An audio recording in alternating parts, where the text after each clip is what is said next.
Assalamualaikum warahmatullahi wabarakatuh.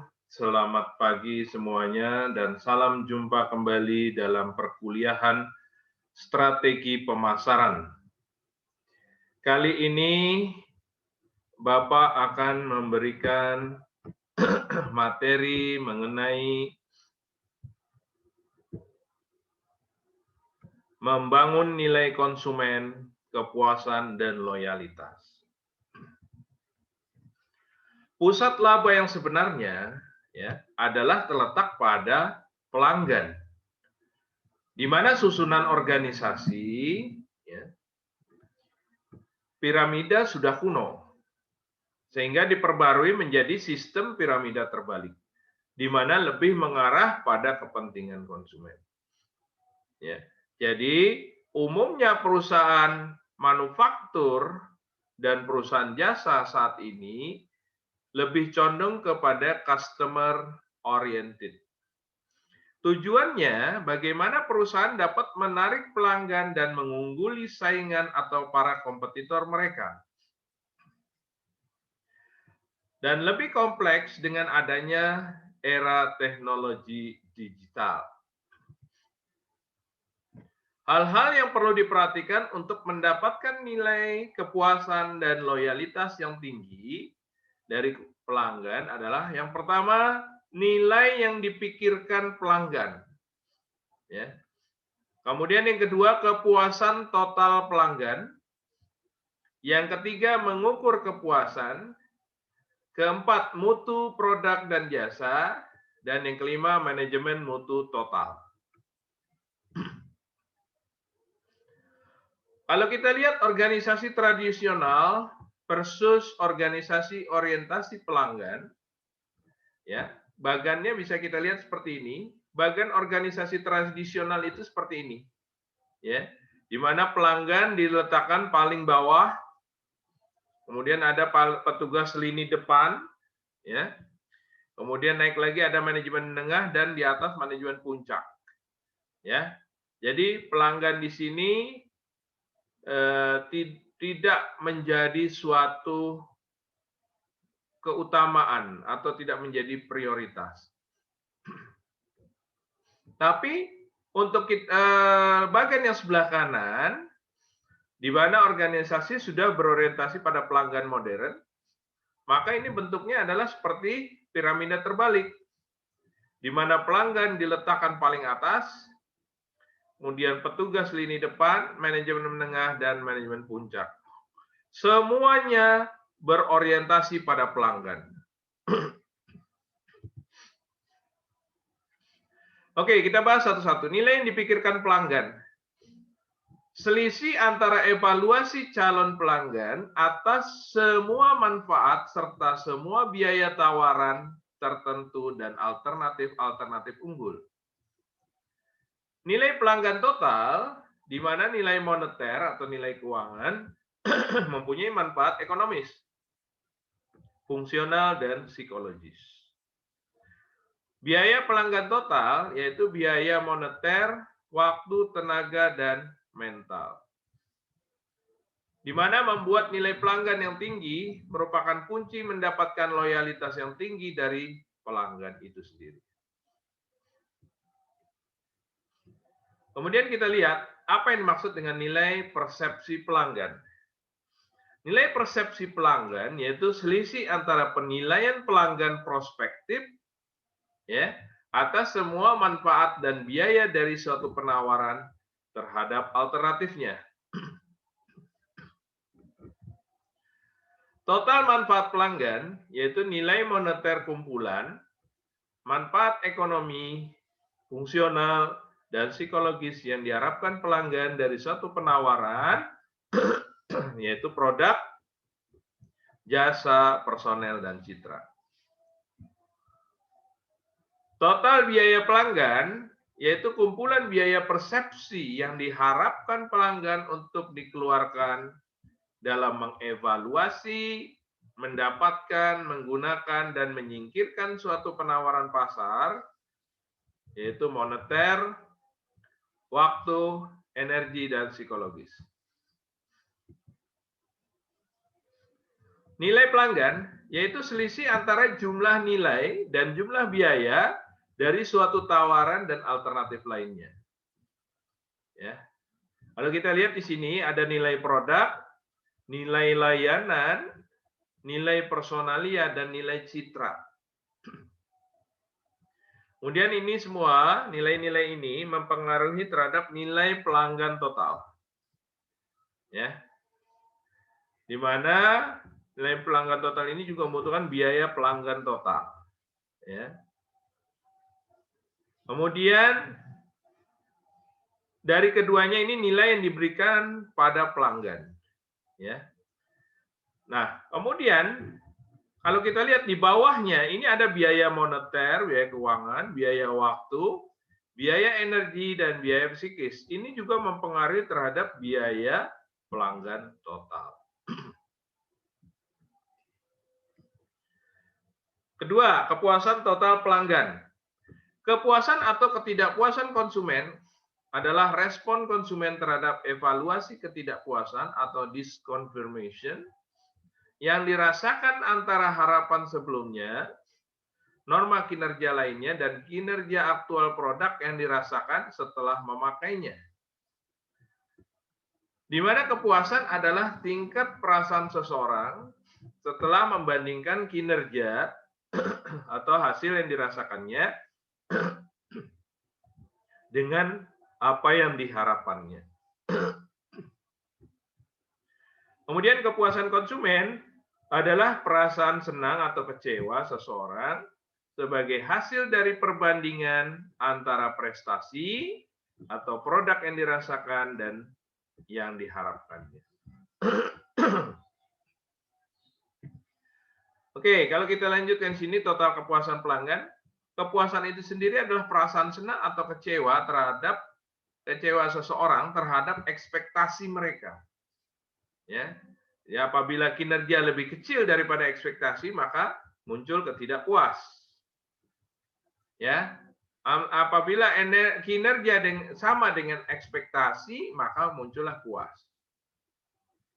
Apabila kinerja lebih besar daripada ekspektasi, maka muncullah sangat puas. Nah, ekspektasi terlalu tinggi, maka terjadilah pelanggan akan merasa kecewa. Ekspektasi terlalu rendah, perusahaan tidak menarik cukup pembeli. Ketiga, mengukur kepuasan.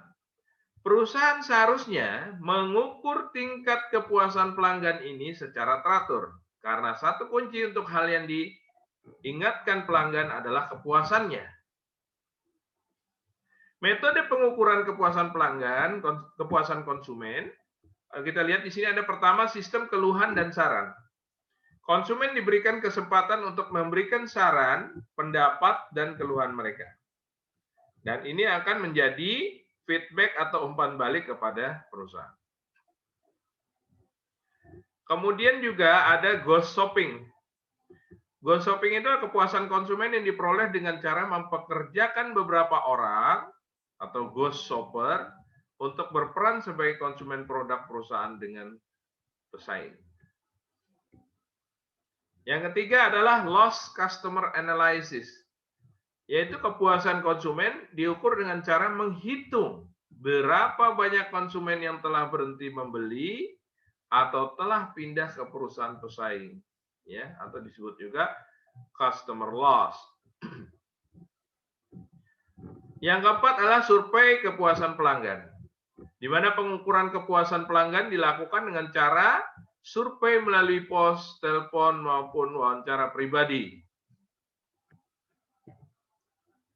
Nah, cara mengukur kepuasan pelanggan, ya, tadi pertama kita lihat dengan melihat sistem keluhan dan saran.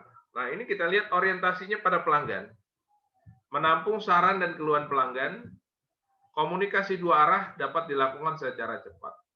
Ya. Kemudian yang kedua, survei kepuasan pelanggan, di mana kita bisa melihat di sini survei kepuasan konsumen secara berkala, kemudian meneliti kepuasan secara langsung, dan yang ketiga itu merespon keinginan pelanggan, ya, bisa kita langsung tetapkan. Kemudian untuk langkah ketiga, belanja konsumen yang misterius atau ghost shopping tadi, yaitu mengkaji kelemahan produk pesaing. Ya. Kemudian menguji kelebihan layanan pesaing dan menggali informasi pesaing di lapangan. Ya. Dan yang keempat, yaitu langkah analisis hilangnya pelanggan atau lost customer analysis, dapat kita lakukan dengan menghubungi pelanggan yang berhenti membeli ya produk atau jasa kita. Kemudian menggali alasan kenapa pelanggan itu berhenti dan memantau hilangnya pelanggan. Oke, kita lihat yang keempat, mutu produk dan jasa. Keseluruhan ciri serta sifat dari suatu produk atau pelayanan yang berpengaruh pada kemampuannya untuk memuaskan kebutuhan konsumen.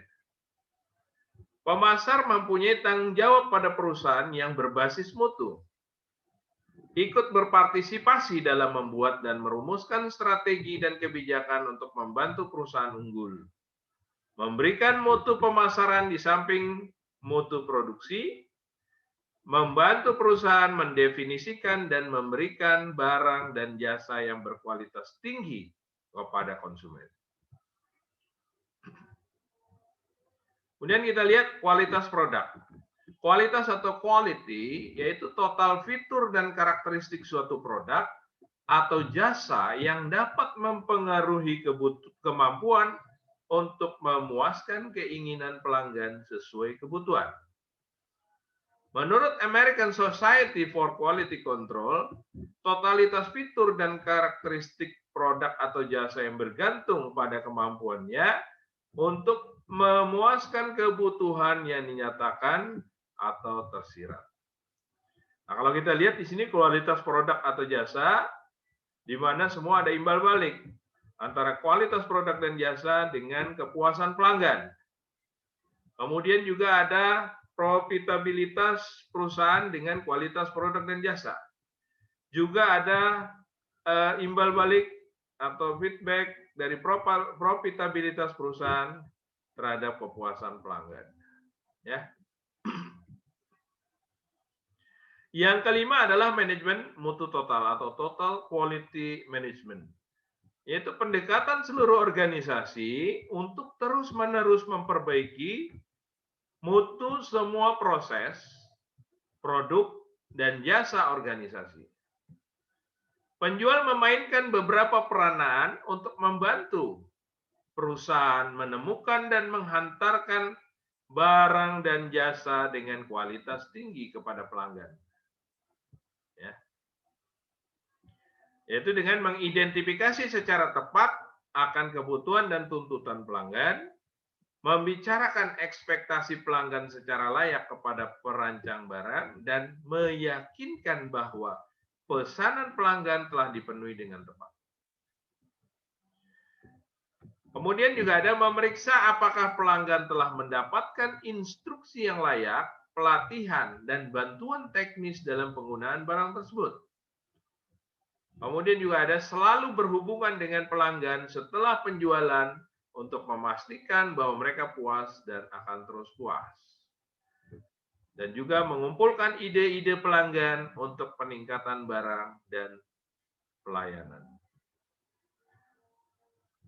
Ya, jadi Total Quality Management atau TQM yaitu kegiatan yang menyeluruh dalam suatu organisasi dan cara terus-menerus selalu memperbaiki kualitas.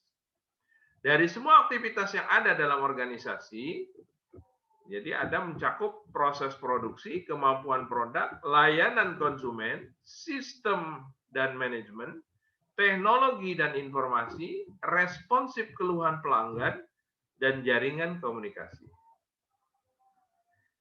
Nah, jadi kalau kita lihat, prinsip inti TQM adalah proses berfokus pada pemuasan pelanggan, melakukan perbaikan berkesinambungan, dan melibatkan seluruh potensi organisasi atau sumber daya. Nah, kalau kita lihat tabelnya di bawah ini, Total Quality Management atau TQM, ini perbaikan secara berkesinambungan ya. berfokus pada pelanggan, melibatkan seluruh pekerja dari level paling bawah sampai level teratas. Nah, kemudian kita hasilkan di sini adalah harapan dan persyaratan dari pelanggan eksternal, juga ada spesifikasi untuk supplier atau pelanggan internal dan spesifikasi untuk supplier eksternal. Yang keenam adalah memaksimalkan nilai masa hidup pelanggan. Pemasaran adalah seni dari menarik dan menjaga pelanggan yang menguntungkan. Untuk memaksimalkan nilai masa hidup pelanggan, perlu memperhatikan hal-hal berikut ini. Pertama, keuntungan pelanggan. Analisa profitabilitas pelanggan dan keunggulan kompetitif. Ini merupakan bagian dari keuntungan pelanggan. Kemudian yang kedua, mengukur nilai seumur hidup pelanggan. Dan yang ketiga, ekuitas atau kekuatan pelanggan. Yang mencakup ekuitas nilai, ekuitas merek, dan ekuitas relasional. Ekuitas merek itu sendiri apa sih? Adalah seperangkat aset dan keterpercayaan merek yang terkait dengan merek tertentu, nama dan atau simbol yang mampu menambah atau mengurangi nilai yang diberikan oleh sebuah produk atau jasa, baik bagi pemasar atau perusahaan maupun pelanggan itu sendiri. Bagi pelanggan, ekuitas merek dapat memberikan nilai dalam memperkuat pemahaman mereka akan proses informasi, memupuk rasa percaya diri dalam pembelian, serta meningkatkan pencapaian kepuasan. Nilai ekuitas merek bagi pemasar atau perusahaan dapat mempertinggi keberhasilan program pemasaran dalam memikat konsumen baru atau merangkul konsumen lama. Nah, hal ini dimungkinkan karena dengan merek yang telah dikenal, maka promosi yang dilakukan akan lebih efektif.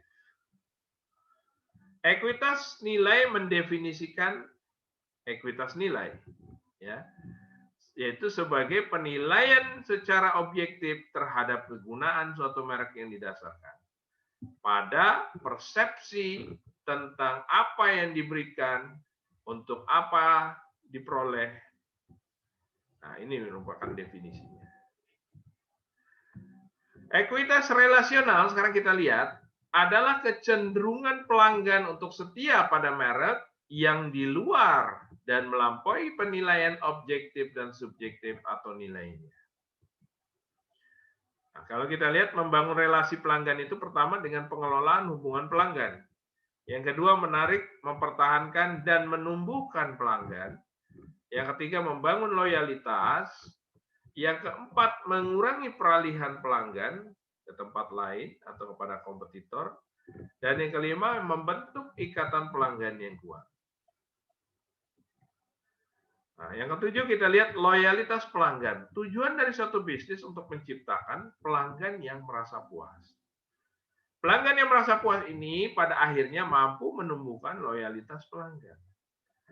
Pelanggan itu sendiri adalah seorang yang menjadi terbiasa untuk membeli dari Anda. Kebiasaan itu terbentuk melalui pembelian dan interaksi yang sering selama periode waktu tertentu. Tanpa adanya track record yang kuat dan pembelian berulang, orang tersebut bukanlah pelanggan Anda. Ia adalah pembeli. Pelanggan yang sejati tumbuh seiring dengan waktu. Nah, kalau loyalitas pelanggan itu sendiri adalah komitmen pelanggan bertahan secara mendalam untuk berlangganan kembali atau melakukan pembelian ulang produk atau jasa terpilih secara konsisten di masa yang akan datang. Meskipun pengaruh situasi dan usaha-usaha pemasaran mempunyai potensi untuk menyebabkan perubahan perilaku. Kemudian kalau kita lihat pelanggan yang loyal itu yang gimana? Yaitu pelanggan yang melakukan pembelian berulang secara teratur. Dia membeli antara lini produk dan jasa, mereferensikan kepada orang lain, menunjukkan kekebalan terhadap tarikan dari para pesaing atau kompetitor. Pelanggan loyal akan siap membayar harga yang lebih tinggi. Pelanggan loyal akan menjadi warm, word of mouth, penyambung lidah bagi pelanggan prospek lainnya. Ya, saya rasa itu saja yang bisa saya sampaikan mengenai materi yang tadi sudah saya sampaikan, membangun kepuasan loyalitas pada konsumen pada hari ini. Nah, minggu depan akan kita sambung kembali dengan materi yang lain. Dan saya cukupkan sekian saja untuk pertemuan hari ini. Lebih kurangnya mohon maaf. Billahi taufik wal hidayah. Assalamualaikum warahmatullahi wabarakatuh. Tetap semangat belajar dan semangat